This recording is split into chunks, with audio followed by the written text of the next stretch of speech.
Ja, willkommen bei der Fahrschule Punkt und unserem nächsten Video. Wir befinden uns jetzt bei den Sonderfahrten. Jetzt sind wir mit den ganzen Übungsstunden durch. Auch die technischen Fragen, die haben wir ja schon durchgenommen, die haben wir hier abgehakt auf der Liste. Und das kannst du dir in dem Video hier anschauen. Und jetzt sind wir bei den Sonderfahrten, und zwar den Überlandfahrten. Landstraße, Bundesstraßen. Was ist der Unterschied? Woran erkennt man die? Wie schnell darf man da fahren? Abstand, wie viel Abstand musst du da halten? Kurven fahren, Kuppen, Überholen von Radfahrern und bergauf fahren, bergab fahren, durch den Tunnel fahren. Das ist alles hier mit dabei. Ich hoffe, du bleibst dran. Na dann, ich wünsche dir viel Spaß. Auf geht's!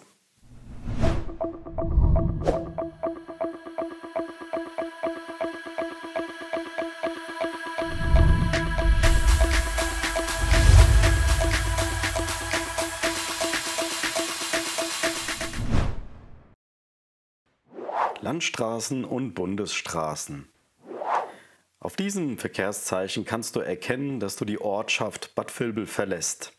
Und in 2 Kilometern kommt die nächste Ortschaft, Frankfurt am Main. Die Vorwegweiser haben auf der Landstraße einen gelben Hintergrund. Daran kann man auch erkennen, dass man sich auf der Landstraße oder einer Bundesstraße befindet. Eine Landstraße hat nur einen Fahrstreifen für jede Richtung. Eine Bundesstraße kann aus mehreren Fahrstreifen bestehen und so ähnlich wie eine Autobahn sein. Bundesstraßen werden in Deutschland mit dem Buchstaben B gekennzeichnet und Landstraßen mit dem Buchstaben L. Diese Zeichen sind sehr klein und stehen am Fahrbahnrand. Aber auf den gelben Vorwegweisern steht meist nur eine Nummer, an der du dich orientieren kannst.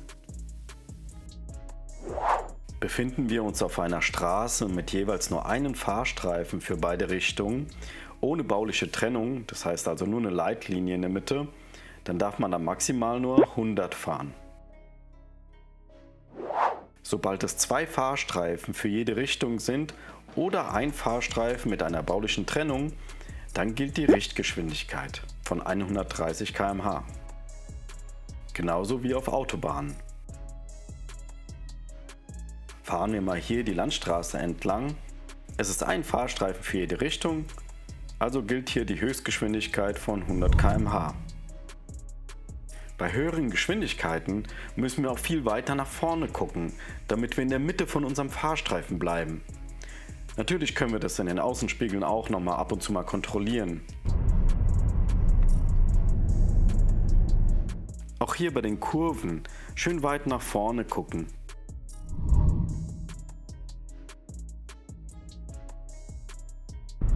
Auch auf Landstraßen gilt Rechtsfahrgebot.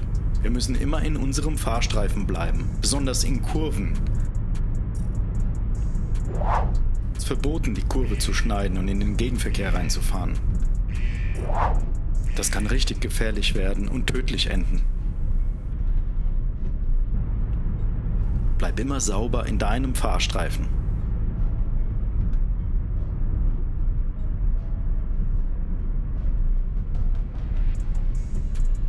Im Außenspiegel sieht man genau, ob da noch Platz ist.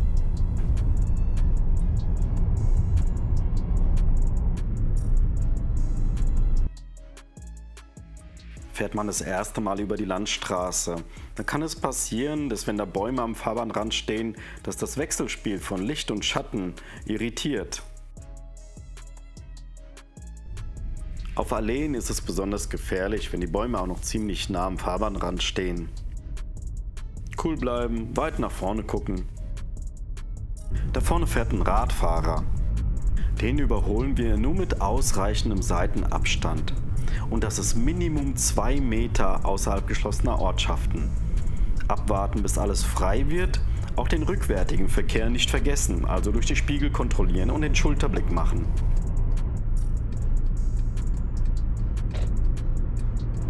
Und wieder weit nach vorne gucken. Und in der Mitte vom Fahrstreifen bleiben.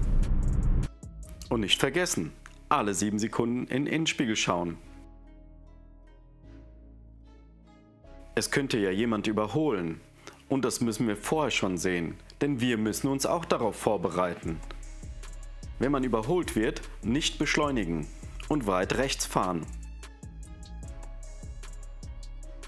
Das Überholen ist grundsätzlich verboten vor und in Kurven, vor Kuppen oder hier bei der durchgezogenen Linie. Außerdem ist das Überholen an Bahnübergängen verboten, an Fußgängerüberwegen oder an allen engen oder unübersichtlichen Stellen. Oder durch die Verkehrszeichen, die das Überholen verbieten. Und wenn das Überholen mal nicht möglich ist, dann geduldig hinterherfahren. Abwarten, bis es wieder möglich ist. Das kann manchmal dauern. Hab einfach Geduld.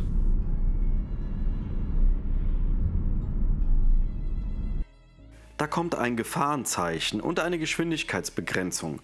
Achtung, Radfahrer kreuzen. Wir dürfen nur noch 60 fahren. Da ist er auch schon. Wenn wir hier zu schnell unterwegs sind und der Radfahrer überquert die Fahrbahn, dann können wir nicht rechtzeitig stehen bleiben. Deswegen müssen wir die Geschwindigkeitsbegrenzung immer einhalten.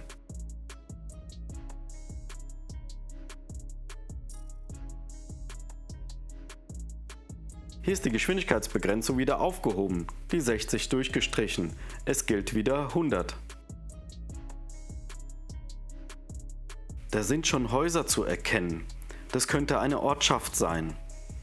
Also vom Gas runter. Geschwindigkeit reduzieren, da sieht man auch schon das Ortsschild. Denn ab dem Ortsschild gilt maximal 50 km/h.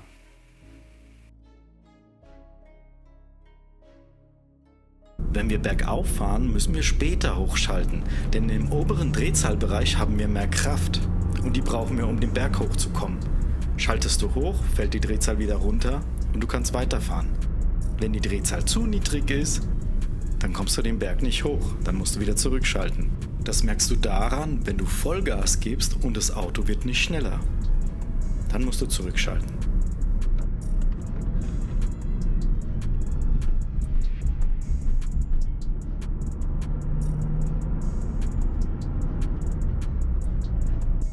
Bergab fährt man in der Regel im gleichen Gang, wie man berghoch gefahren ist. Man wählt da eher den niedrigeren Gang, denn dann kann man die Motorbremse benutzen. Wenn du vom Gas runter gehst, dann bremst der Motor automatisch ab und du verbrauchst so gut wie gar keinen Sprit. Das ist sehr umweltfreundlich.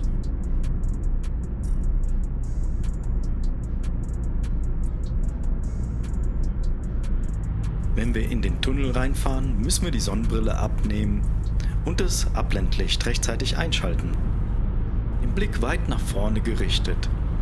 Es sieht enger aus, als es ist. Die Fahrbahn ist genauso breit wie vorher. Also keine Angst. Beim Verlassen des Tunnels das Abblendlicht wieder ausschalten. Wir biegen mal auf der Landstraße links ab. Wir ordnen uns hier zum Linksabbiegen links ein. Aber Vorsicht, beim Linksabbiegen die Geschwindigkeit vom Gegenverkehr nicht unterschätzen. Die fahren ja hier schneller als innerorts. Wie immer durch die Spiegel absichern und den Schulterblick machen.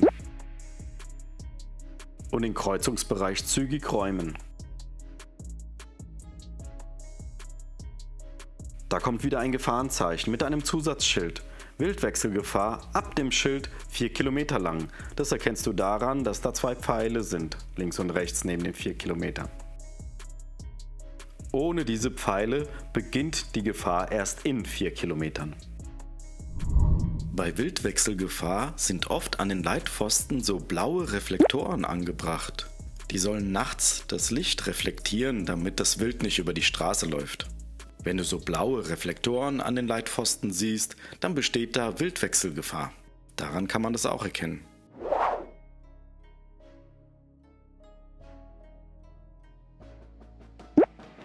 Was noch gut zu wissen ist, an Ampelanlagen ist maximal 70 km pro Stunde erlaubt und niemals mehr als 70. Die Gelbphase ist bei 70 km pro Stunde 5 Sekunden lang, bevor es rot wird. Aber das weißt du ja noch aus dem Thema Vorfahrt. Das bedeutet also, die Ampelanlagen sind an die Höchstgeschwindigkeiten angepasst, damit man da rechtzeitig stehen bleiben kann. Nur wenn man zu schnell unterwegs ist, dann wird es kritisch. Dann kann man nämlich nicht rechtzeitig anhalten. Außerhalb geschlossener Ortschaften beträgt der Sicherheitsabstand ein halbe Tacho oder du kannst die 2-Sekunden-Regel anwenden. Halber Tacho, das bedeutet, fährst du 100 km pro Stunde, das geteilt durch 2 sind mindestens 50 Meter Abstand zum Vordermann. Damit wir auch stehen bleiben können, wenn der Vordermann plötzlich bremst. Du kannst dich an den Leitpfosten orientieren. Die haben in der Regel einen Abstand von ca. 50 Meter. Manchmal haben die auch einen Abstand von 25 Metern auf der Landstraße, aber das ist eher seltener der Fall. Und so funktioniert es mit dem 2 Sekunden Abstand.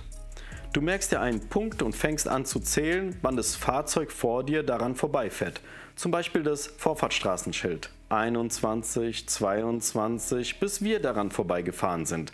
Und das sollte 2 Sekunden dauern. Also haben wir einen 2 Sekunden Abstand.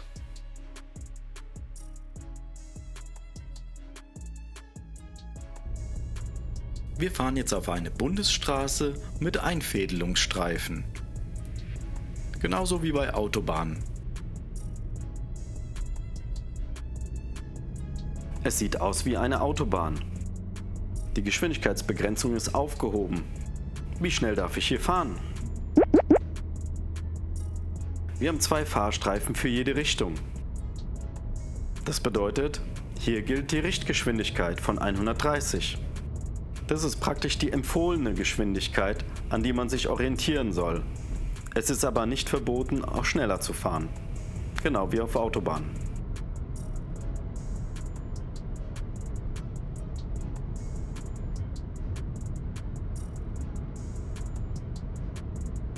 Da sind gelbe Schilder zu sehen.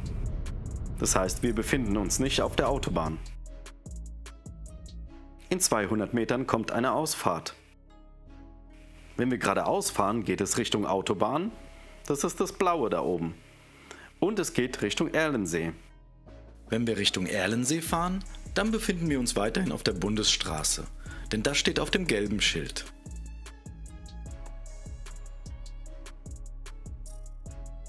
In 400 Metern kommen die Autobahnauffahrten. Die erste Auffahrt Richtung Gießen, Fulda, Gelnhausen, Aschaffenburg, auf die A66 und Richtung A45. Die zweite Auffahrt Richtung Frankfurt, auf die A66. Wenn wir weiterhin geradeaus fahren, dann befinden wir uns auf der Bundesstraße Richtung Erlensee. Nur auf der Autobahn hast du die blauen Vorwegweiser. An der Farbe kannst du jetzt erkennen, ob du dich auf einer Landstraße oder Bundesstraße befindest oder ob du auf die Autobahn drauf fährst. Ja, danke fürs Zuschauen. Schön, dass du bis zum Ende dran geblieben bist. Und wir haken jetzt erstmal auf unserer Liste hier ab. Die Verkehrszeichen, Kreuzungen, Kurven fahren, Geschwindigkeit, Abstand, Steigung und Gefälle, Alleen, Radfahrer überholen und Tunnelfahrten. So, und beim nächsten Video, da geht's um die Autobahn. Bleib also dran und nicht vergessen, abonnieren. Okay, bis zum nächsten Mal. Ciao, mach's gut.